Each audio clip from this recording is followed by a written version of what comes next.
할렐루야. 하나님의 은혜가 여러분 모두에게 임하기를 원합니다. 고난주간 수요일 말씀 묵상, 오늘도 주님의 말씀으로 함께 할 때 하나님의 은혜가 있기를 원합니다. 주님의 말씀은 마태복음 26장 69절에서부터 75절까지의 말씀입니다.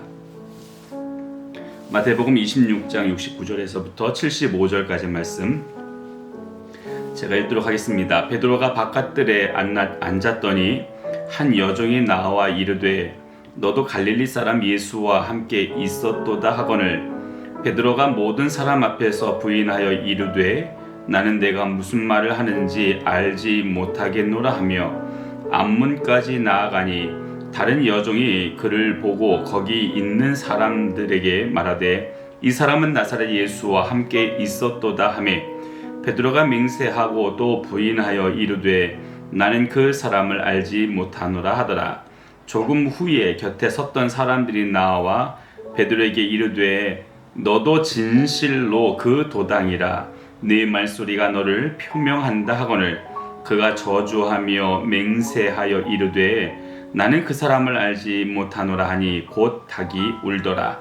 이에 베드로가 예수의 말씀에 닭 울기 전에 네가 3번 나를 부인하리라 하심이 생각나서 밖에 나가서 심히 통곡하니라. 아멘. 이스라엘 사람들에게 있어서 랍비, 스승은 굉장한 존재입니다. 단지 어떤 학문을 가르치는 자 또는 어떤 정보를 전달시켜주는 자의 차원을 훨씬 뛰어넘습니다. 한 사람이 인생을 살아가다가 어떤 문제에 봉착을 합니다. 특별히 이스라엘 백성들의 관점 안에서 문제를 봉착하면 이 문제를 어떻게 풀면 되나, 이 문제의 해답은 뭘까라고 하는 것에 대한 궁금증을 갖죠. 그래서 그 궁금증을 해결하기 위해 그들이 찾는 이가 바로 랍비들입니다.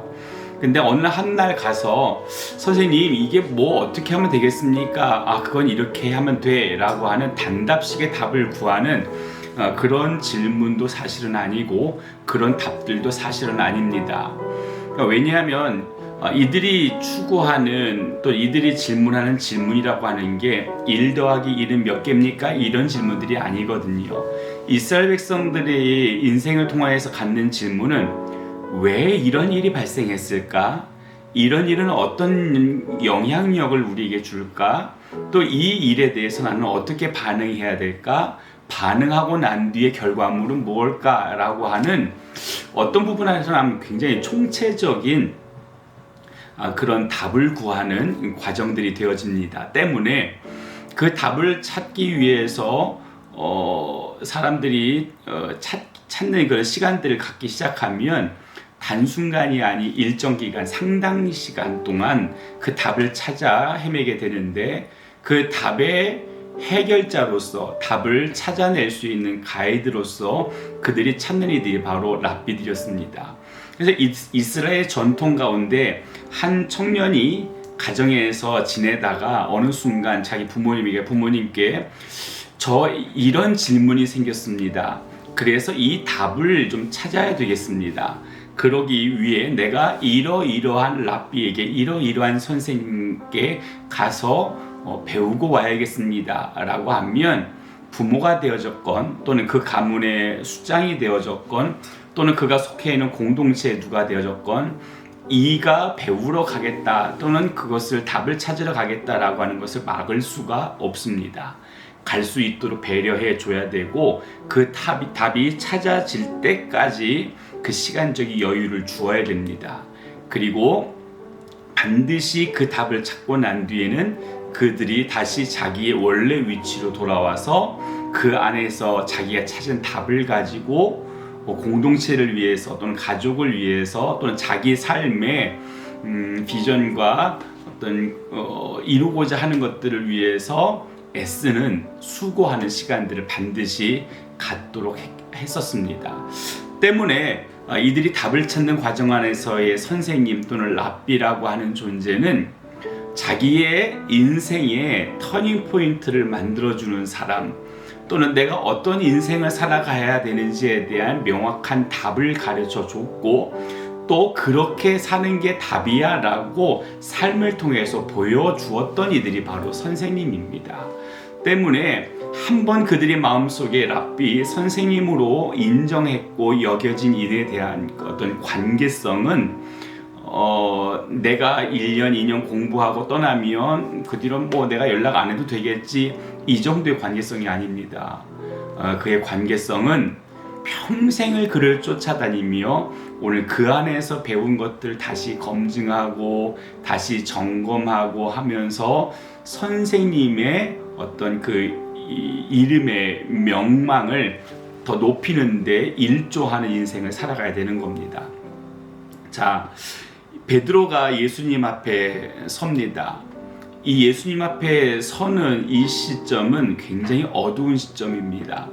예수님이 붙잡히셨고 신문 받고 계십니다. 이 앞전에 신문의 내용들을 보면 예수님의 얼굴에 침도 뱉었고 주먹으로 치기도 하고 어떤 사람은 손바닥으로 예수님의 얼굴을 내려치기도 합니다. 모욕적인 언사가 계속해서 퍼부어지고 있고 또 예수님에 대해서 옳지 않은 부당한 그런 죄명이 계속해서 거론되고 있습니다. 험악한 내용들이 오고 가고 험악한 얼굴들이 그 공간에 가득 차 있습니다. 예수님의 신문 받는 장면, 그곳에 베드로가 있습니다.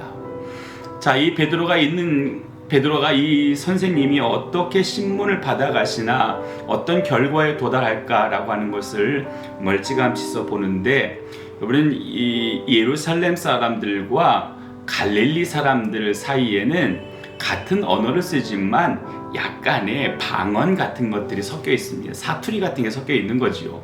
하다 보니 갈릴리 사람인 베드로가 말을 할 때마다 예루살렘 사람들은 저 사람은 갈릴리 사람이구나 라고 하는 것을 알게 됩니다.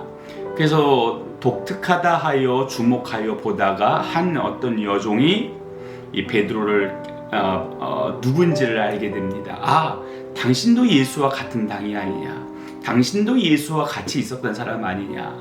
다시 말하면 이 여종의 질문은 이런 겁니다. 당신이 바로 저 예수의 제자, 당신의 모든 일생을 통해서 저 사람의 명망을 높여드려야만 되는 예수와 하나의 공동체 되어진, 한 몸 되어진 사람 아니냐라고 하는 걸 묻습니다.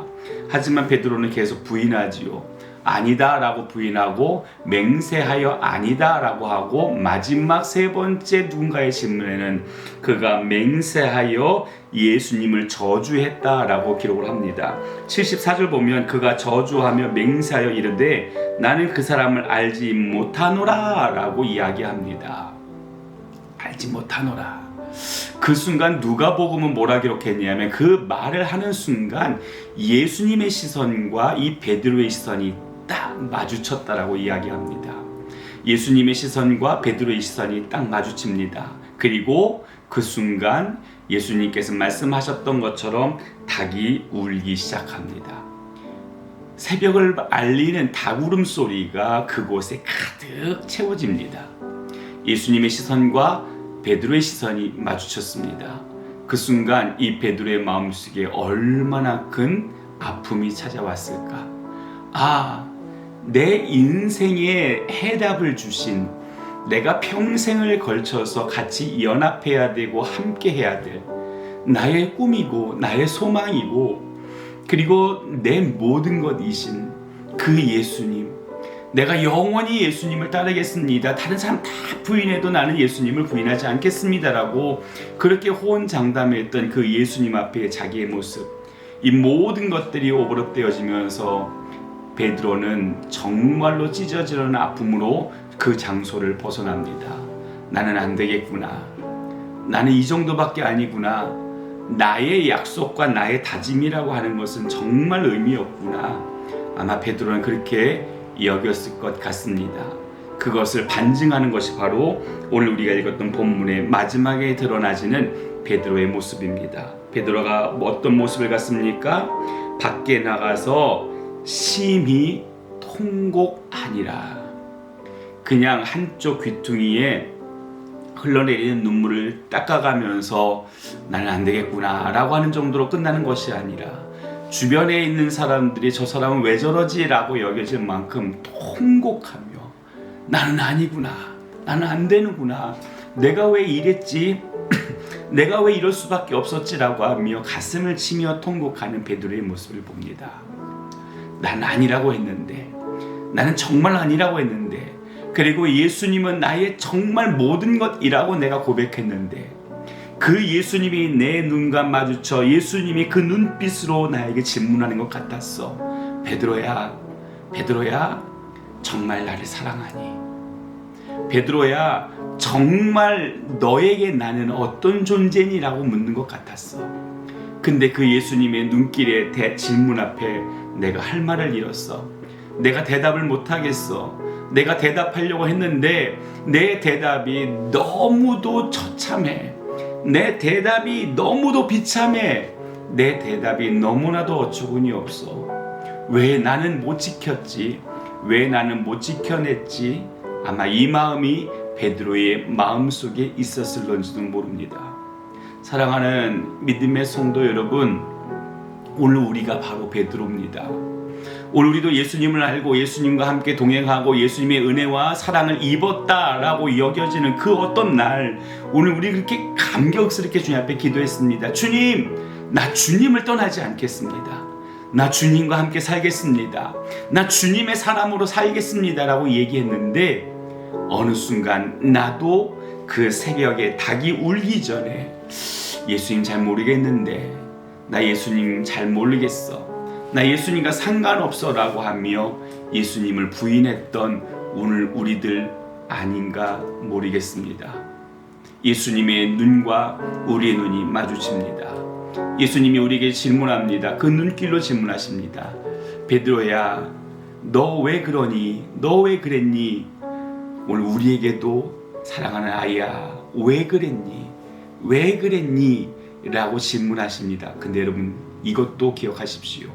그 예수님의 눈길 안에 이런 말씀도 함께 우리에게 전해주십니다. 괜찮아, 괜찮아, 괜찮아, 나 다 이해해, 괜찮아. 어쩌면 베드로가 통곡했던 이유는 이것 때문이었을지도 모릅니다. 괜찮아. 오늘 우리를 향해서 주님이 괜찮아 라고 말씀하십니다. 너의 부인, 너의 거절, 너의 외면 다 괜찮아. 오늘 우리에게 해주시는 주님. 그러나 여러분, 이것도 오늘 우리가 기억하십시다. 주님이 괜찮다 하여 우리가 계속 주님을 거부해서는 안 되지요. 주님이 괜찮다고 해서 오늘 우리가 계속해서 주님 안에 내가 하는 행동들에 대하여 옳다 또는 괜찮다라고 나 스스로 위로해서도 안 되는 거지요.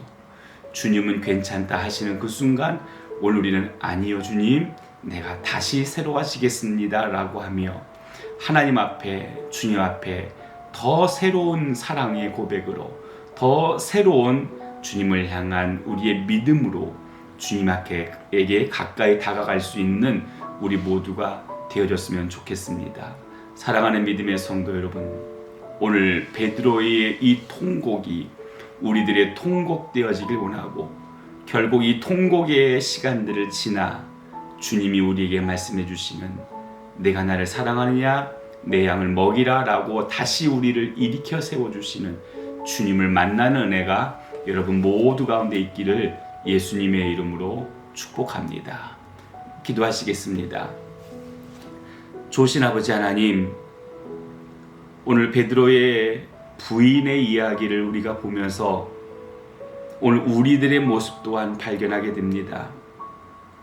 어느 순간 불편해지고, 어느 순간 두려워지고, 어느 순간 나에게 많은 부담감을 주는 일들이 있어질 때 오늘 우리는 서슴없이 예수님을 부인합니다. 아니요, 내가 입술로 예수님 난 몰라요, 예수님과 상관없어요 라고 말하지는 않았다 할지라도 내 생각이 또는 내 행동들이, 내 표현들이 예수님을 부인하는 행동들과 태도들을 보였는지도 모릅니다. 베드로는 그 부인의 끝자락에 예수님과 눈이 마주칩니다. 예수님 눈길로 베드로에게 묻습니다. 왜 그랬니? 너 왜 그랬니? 너 정말 그럴 수밖에 없는 거니? 베드로가 느꼈던 예수님의 질문일 것입니다.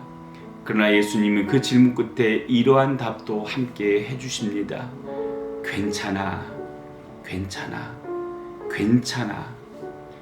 너의 그것 나 괜찮아. 오늘 예수님의 이 말씀이 오늘 귓전에 들려지게 하여 주십시오. 오늘 우리를 향하여 괜찮아, 괜찮아, 내 딸아 괜찮아, 내 아들아 괜찮아 라고 말씀하시는 주님의 음성이 들려지게 해 주십시오. 그래서 오늘 우리가 다시 한번 삶을 조율하여 하나님이 기뻐하시는 삶을 살아갈 수 있는 오늘 우리들이 될 수 있도록 하나님 우리에게 새 힘을 주시고 주님을 향한 더 큰 사랑을 허락하여 주옵소서. 오늘도 하나를 살아갈 때에 믿음의 믿음을 더하여 주시고 하나님의 은혜와 하나님의 사랑의 풍성함이 우리들 안에 계속해서 공급되어짐을 누릴 수 있는 우리 모두가 되도록 은혜 베풀어 주옵소서. 오늘도 함께 하시는 하나님의 이름을 찬송합니다. 예수님의 이름으로 기도합니다. 아멘. 사랑하는 믿음의 성도 여러분, 오늘 주님께서 우리의 왕 되어 주셨습니다.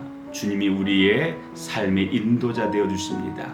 오늘 주님을 온전히 기대하며 하루하루 살아갈 수 있는 우리 모두가 되기를 예수님의 이름으로 축복합니다.